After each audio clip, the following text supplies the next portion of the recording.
Thank you, Patch. Thank you, Trisha, for the invitation. Yeah, Trisha asked me to talk about MCP OAuth.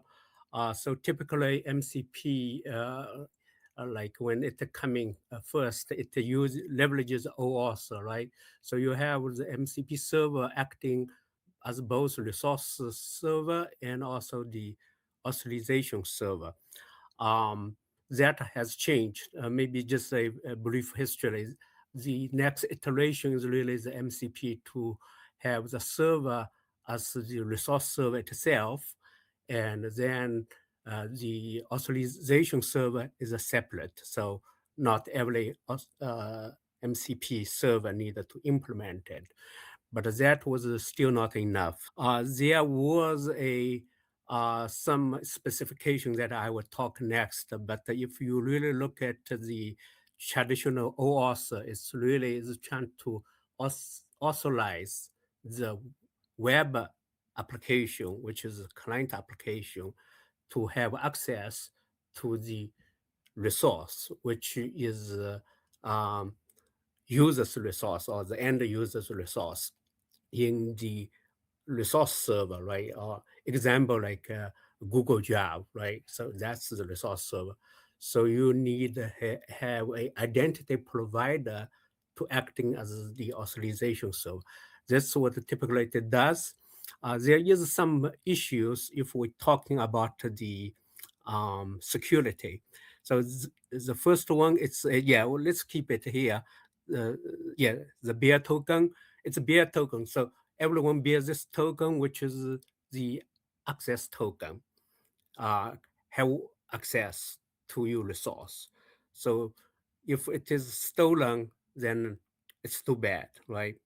Um, so there is so the idea that Dick Hardt has. So Dick Hardt, who is the author of the OAuth paper, original, like he post in the LinkedIn say, OAuth is not good fit for MCP.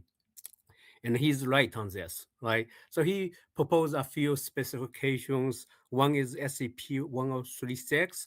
It's eventually divided into two different SEP. SEP means the specification enhancement proposal for the MCP, right? So it's a standard process in the MCP.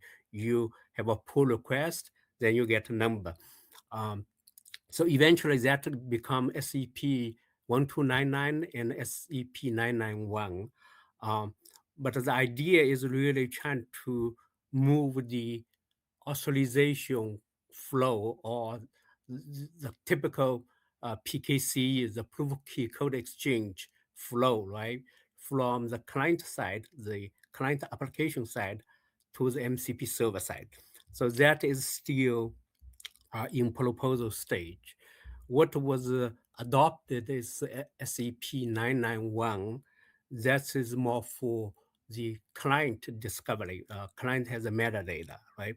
So the idea is really to protect the malicious client.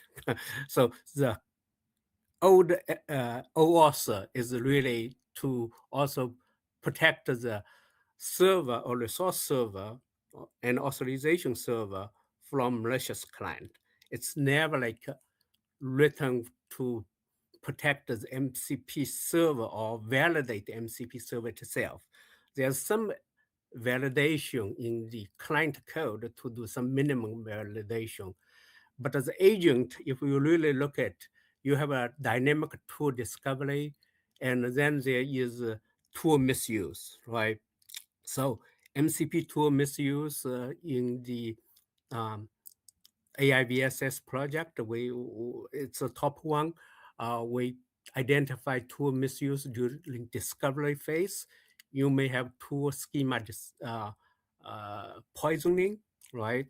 And during the use, you may have the rug pull. And after like use, you may not validate the tool output. So those are tool misuse which the OAuth cannot really help.